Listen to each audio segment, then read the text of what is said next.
Hey there, before I start this episode, I just want to say that if you are not familiar with the sailing world and the sailing words and terms, it can be a bit hard to follow this conversation. So I created a glossary and added to the description of this episode. Just go there, check it out, and this will help you follow this conversation better. Have fun! Hello, and welcome to another episode of Wannabe Entrepreneur. Today, I have a very special guest here with me. His name is Hugo, aka the Sailing Frenchman. I'm meeting Hugo for the first time, but I know him for some time by following his YouTube channel. He has quite an interesting YouTube channel about sailing, and today we'll be talking about his journey. Hey Hugo, thank you so much. Oh, thank you for calling and thanks a lot for the interview. No worries. It's really a pleasure to meet you. I would like to first ask you to introduce yourself to the listeners. All right. Well, my as you said, my name is Hugo. I'm 31 years old. I'm from France. I grew up in the Pyrenees, which is in the south of France. I grew up more skiing and kayaking, so more in the mountains side of things. But then, so I studied business and trade, Right.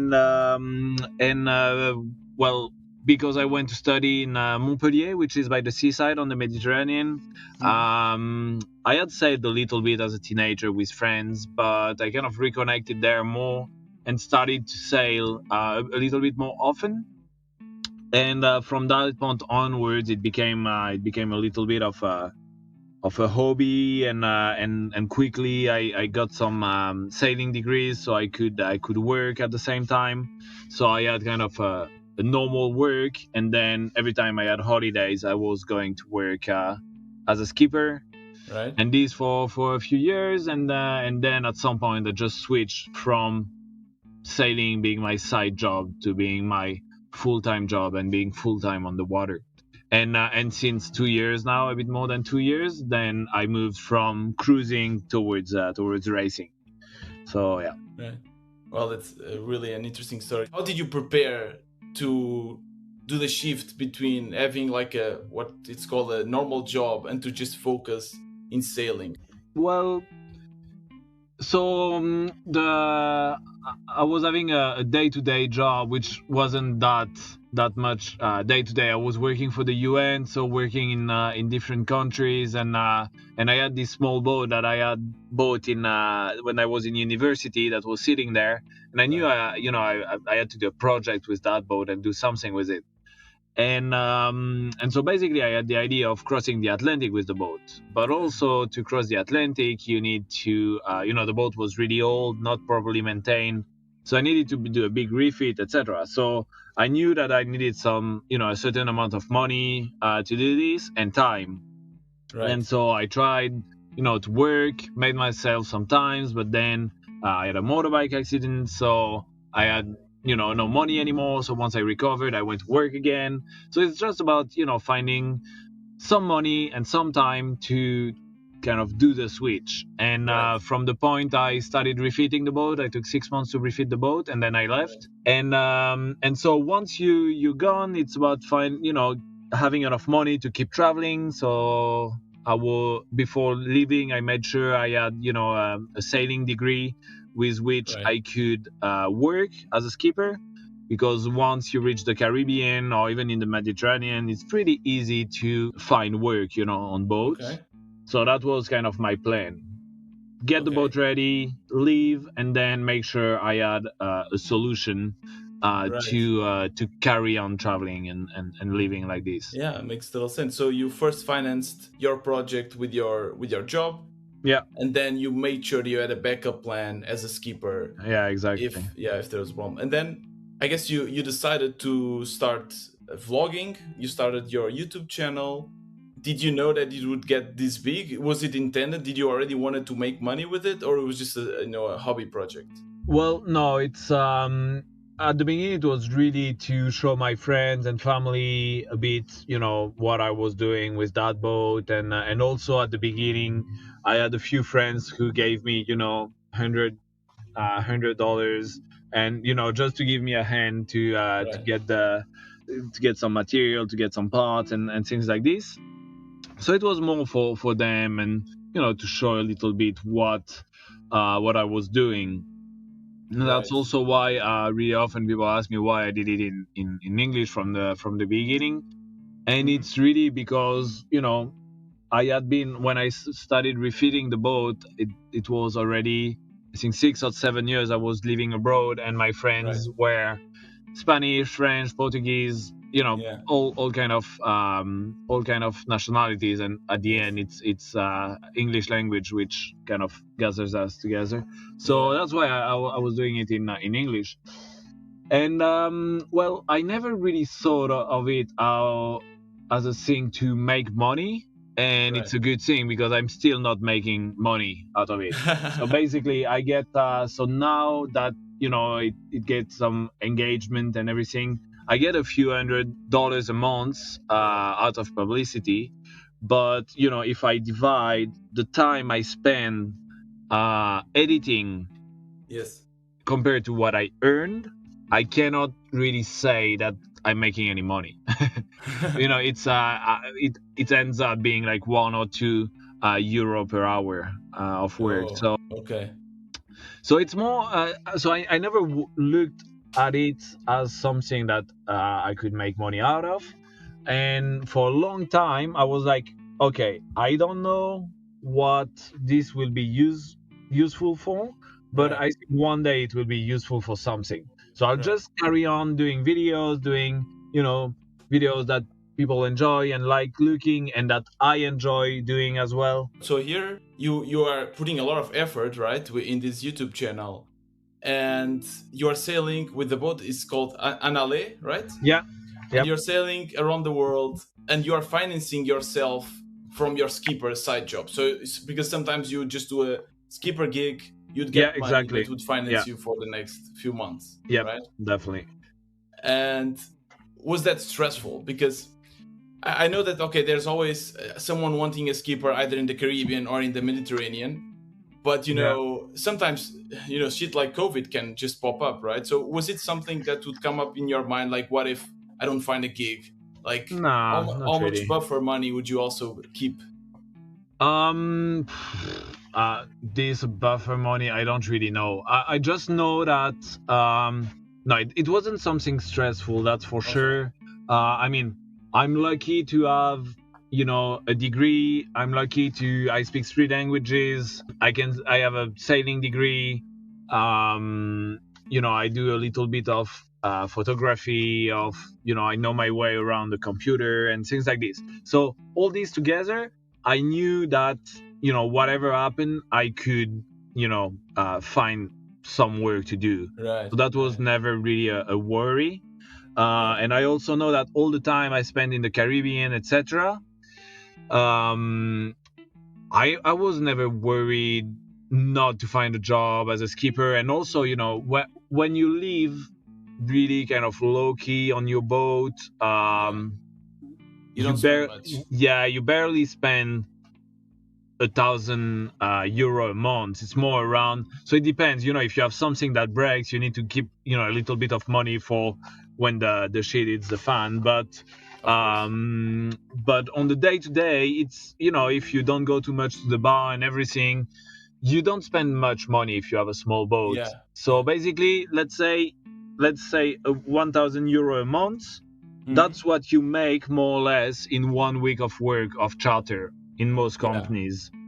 So, that So you're puts things a little bit into perspective. This gives you lots of freedom. cool. And so going back to the channel, did you immediately start getting some traction? Did you immediately start getting some users? Did it take time? How did that go? No, it took quite some time. I think I started in like March 2017. Yeah. And when I was getting ready for the Transat, Hmm. which was in February 2018, I remember that I was asking my friends. I needed to get over, I think, 1,000 subscribers because there was some change in the YouTube partnership program agreement. Right. And so I really needed before I can't remember the exact date, but I had a few weeks to get over 1,000 subscribers. So the Mm. first 1,000 subscribers, it took me a year more or less to get there. Yeah. Yeah. And after this, it kind of increased a little, and then there's the YouTube algorithm is still a bit mysterious to me, but I got a few videos that got picked up in the Yeah. algorithm, and Hmm. from there it kind of went up. Right. So you didn't put too much effort in like playing with the titles, trying to. No, No. this I'm bad with that, and yeah, I don't really manage to do that properly even today. I just Hmm. like really for the YouTube part. I'm just showing what I do, Yeah. Yeah. and Yeah. do footage that I enjoy shooting and that I enjoy editing. That's kind of my Yeah. baseline. And how do you keep the motivation? Because if you in the first year you didn't have, I mean, you had definitely some traction, but maybe not a lot. Why did you just kept because you loved sharing with your friends and having that footage? Yeah, exactly. Yeah. That's a bit sharing with people, with family, and also like I don't really enjoy filming. I definitely hate all the production part, which means Yeah.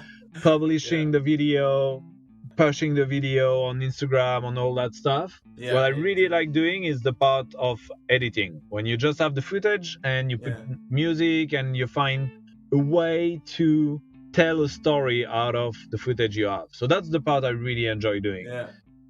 But it's also a creative thing. So sometimes I manage to edit like 3 episodes in a week, and sometimes it takes me 3 weeks to do one because I just don't get Yeah. the inspiration. So Yeah, so yeah. great, and you have great editing skills and also great musical taste because I've taken a lot of cool songs Thank you. from your movies. And one thing, Thanks. yeah, definitely. So you also decided not to use Patreon or anything. There was a video in specific that I think a Yeah. Q&A that you say, okay, I want to use ads, I don't want to use Patreon, and I kind of understand why you didn't want to ask people for money directly. How did that work out? Like, do you regret that decision? No, not really. So it's not asking people for money that I don't want to, because it's something I've done at the end of last year. When I was Right. struggling with the mini project, I Yeah. needed some money, and there I asked my community, which answered like in a great way, and I am super happy with that, Uh-huh. and super thankful with that, because lots of people gave me a hand and keep on giving me a hand, so that's amazing. Um, so for particular projects like this, like, look, I'm struggling, I need money for this particular thing, this I have no problem with. What I don't want to is have a Patreon which is kind of a bound or something, where you say, Right. I It's like will a be job. producing video. Exactly. Yeah, Yeah. exactly. I do videos because I enjoy editing, because I enjoy showing, what I'm doing on the water. I enjoy showing a different side of sailing, Yeah. because I think that there isn't many, to my knowledge at least, many channels which speak about, people who really work Yeah. from being skippers, and who really also show the racing side of things. Yeah. Definitely. So that's something I'm enjoying showing, but I don't want this to become, oh, I have to do a video. I do videos Yeah. because I have time, because I enjoy it, but it's not something mandatory. And so Yeah. if I start receiving money to make videos, this will change. And so far, I don't want that to change. I totally understand what you mean. I feel the same. Um. So okay. So at this point, you've been doing your job as a skipper, sailing around in NLA, and then you decide, okay, I want to go into racing, right? Yeah, And so you did a bunch of like team racing as well, but then you yeah, decide to go to the Transat and yeah. which is like a solo boat. How was this process? Because I guess for this you need more money, right? Like how much money? I actually don't even know. Like, do you need a lot of money to start with to get the boat? How does that work? First, I decided to switch from cruising to racing, just because I wanted to, become a better sailor, get better at, just the pure um, concept of racing, of when you race, you try to push your boat and yourself to the maximum. So that was what I wanted to achieve by getting into racing. So I started joining, kind of day races, coastal races where I was not paid. These just to get experience. At some point, I got enough experience where I got hired by the Clipper Race to be first mate. So that was great because I could carry on, building experience and getting a little bit of money out of it. And then the Mini Transat, it's really something. The Mini Transat is super famous. Maybe not so much in other countries, but in France, it's like really, really big. So, for example, the last Vendée Globe, out of the 33 skippers, I think 19 or 18 did the Mini Transat before. Oh, really? Or at some point of when they were young. And one question: the Mini Transat is also around the world now. No. It's a transatlantic, France to Caribbean. Right. Okay, sorry. It was a dream since a long time. Yeah. But at the beginning, it was like, oh, that's something amazing, but I will never be able to do it. And then it becomes something like, I might, I need to build a project, maybe I can do this. And then it became like, okay, how do I build this project? And so that was when I was doing the Clipper Race. That was kind of my next project. And just because the Clipper Race got suspended and because of COVID, etc., it didn't change my plan. It just like made this project happen a few months earlier, so in July instead of September. But it's just a few months difference. And the idea of the Mini Transat, basically, there is two kind of profiles who are doing the Mini Transat. The guys doing kind of adventure project, so they do it on older boats, and it's more for the adventure. Their target, their objective is to get onto the other side. Right. I have a project which is a bit more competitive. So I'd say like half of the fleet or 40% of the fleet have a competitive project, and the other 50% have an adventure project. Right. And so a bit of competitive project, you need a newer boat, you need a bit more, material, newer sails, all these. So it costs a bit more. So an adventure project would cost, you need a budget around like 30 to 40,000 euro for 2 years. And for me, on the competitive project, is more in between 70, 80, and 100,000 euro. Okay, yeah. So yeah, that's a bit the budget, and there is different ways of doing this. Do you need the budget immediately, or can it be in phases? Exactly. For me, in my case, I did not have the budget to buy the boat, so I chose the option to rent the boat. So this way, it's more expensive than buying the boat, but at least you don't need all the money from the beginning.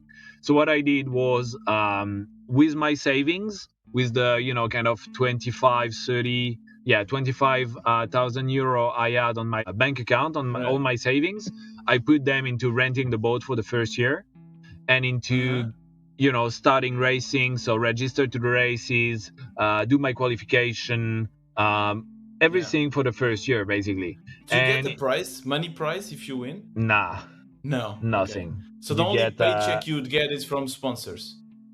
It's not even a paycheck. So, for example, for me now, I get money from a sponsor, but that's kind of the recurring budget of the project. So it goes to paying the boat, paying the registration to the races, paying for material, for all these. But you need to eat, right? You need to. Well, at the moment, like all I'm not getting a salary. All the money that I need to live is out of my pocket still, and I still work, here and there, to finance my living. Okay. So yeah.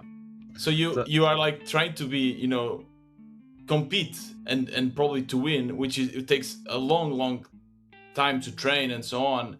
plus you still have to be worried on like I need to eat. So sometimes you just do some skipper gigs and this kind of Yeah, stuff. exactly. Is that Like for true? example, on Saturday I'm starting a course.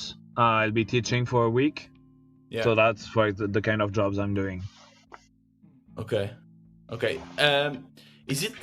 I guess you definitely like this solo racing and solo endeavor, but does it get lonely to be the only one focusing on all of this? You have to worry about money, YouTube, racing. Does it Um, get lonely? Um, Not lonely. It's definitely exhausting. So Mhm. because you're your own. So you're the skipper, but you're also your own media man, Exactly. technical person, project manager, Yes. media relation, accountant, everything. So it's definitely exhausting. It's not lonely because I see it as a great way to learn more and to kind of see every aspect of the job because the mini transat project, it's 2 years. In September now I have the transat, which means that in early November I'm in Guadeloupe Yeah. at the finish, and then 1 month after the boat is back in Europe, I give it Yeah. back to the owner, and I'm going to go on to probably another project, another racing project. Yeah. And I know that this next project, I don't want it to be again all by myself because it's really exhausting. I don't have, Okay. like, for example, yesterday I went to do a surf session with my friends. It's Yeah. been ages. I hadn't had time to just for myself just go kite surfing or surfing or Yeah. do something else than project management and sailing Yeah. for the for the mini. So. Yeah. It's a great way. It's definitely exhausting, but it's only 2 years. It's an investment of my Yeah. time. So for the next project, if I find sponsors a sponsor to carry on and get a boat to do the Vendée Globe, for example, I'll know what it takes to do all these jobs. Yeah. So I'll be able to Yeah. work with other people and manage other people doing those things. Is this so? I was also listening to an interview of Pip Hare, which is also a great Yep. sailor, and she performed in the UK. Vendée, yeah, Yeah. UK, and she was saying that she was kind of also figuring out the money as they were going in the project. So how is this job like? Do you ever get the salary, a steady salary in as a sailor? It's really hard. It's possible, but it's really hard. The big names, the Hugo Boss, the Armel Lecléage, all the Yeah. big names in general, they'll have something figured out. Yeah. For everyone else, it's tougher. Yeah, I can imagine. But it doesn't. So it's still what you want to do, or do you have other goals besides sailing in the future? um, I don't know. I have there's many ways also to do sailing. There is not only racing. I don't think I'll go back to full time. I mean, I've never done full time charter, but Right. charter here and there is okay, but it's not so fulfilling for me. So it's either racing or there is also lots of cool project. I'm in touch with Sea Shepherd. I'll probably try to do some work with them next year. Cool. That's things that interest me and that you're still on the water, you're still on the ocean, Yeah. Yeah. but also doing something else. But that's also maybe for a little bit after. I definitely want to. I mean, the big goal, of course, is the Vendée Globe. Of course. Yeah. So either it's 2024 or 2028. But yeah, that would be really cool to build a project, a Vendée Globe project, Yeah. just to tick this off the list, and that would be Yeah. good It's adventure. it's crazy, crazy adventure. Um, just one last question from my side regarding then you just nailed the sponsorship from SVB, right? Yep, correct. How did you reach to them? Did they reach to you? How was this So, process? so yeah, basically, I started this, working on this mini transat project late 2019. I started sending emails about that time, and early early 2020, so last year when COVID hit, I was in the Philippines for 2 months, looking Okay. after the boats of the Clipper race. So not much to do else than when I finished work, there was nothing. I was locked in a room. So I sent like thousands and thousands of emails. I did so Yeah. many, mailing and phoning people and stuff. And the one company I did not write to was SVB, and they're the one who wrote to me and who were interested about the project and everything. And from that point onward, I presented them the project and we find a way to collaborate, which is amazing. But yeah, it's great that they came to me because otherwise, Yeah. maybe I would still be looking for someone. Yeah, and it definitely takes the stress, a little bit of the stress out of your shoulders, I guess. Yeah, well, at the point, so they reached out to me in January, I think, this year, Mm-hmm. and we started to talk a bit more in February, and it was really the time where my 25,000 euro were gone, like all Mm-hmm. my savings were gone. Oh, I was starting to use the money I got from the crowdfunding I did. yeah. But I knew I only had like 3 more months out of this money, and Right. after it was over. So I had everything. I was qualified for the Mini Transat. I had all the miles. I had everything. Mm-hmm. But from April onward, I would have had no more money to carry on with Wow. the project. Getting it close. Yeah. So yeah, it was a bit that was stressful. That was like a bit Yeah. like I'm ticking all the boxes, everything is fine, but I'm still not finding money. So that was hard Yeah. there. But they came around, and they are super cool Yeah. uh partner to work with, because they're helping me a lot with all the expertise they have about boat stuff and parts and everything. They know, they sponsored before the Youth Americas Cup, the Team Germany, so they know a lot in their sector, and so it's amazing working So with yeah. them. Yeah, that's super cool. Yeah, Hugo, thank you so much. I don't want to take more of your time. No, I no will worries. I will link in the description your YouTube channel, and what else? Well, you can tell me. I will link every link that points to Yeah, you. no worries. YouTube channel anyway. It's on all the platforms. So Instagram, YouTube, Facebook. I'm under the tag at the Sailing Frenchman. So that's pretty Yeah, easy to find. And yeah, just check out the videos, and on Instagram, plenty of stuff to do. I also have a website where there's lots of information there. So yeah. yeah, cool. Thank you so much. Again, I'm a big fan. It was really crazy to meet you, and I wish you all the luck for your next projects. Well, thank you so much to you too. This was another episode of Wannabe Entrepreneur. If you're a first time listener, I would recommend you to go to the first episode. It's called The Pilot, and I explain what I'm doing here in this podcast. If you want to support this podcast, I don't use ads, so you can just buy me a coffee. The link will be in the description of this episode. Thank you very much, and see you tomorrow.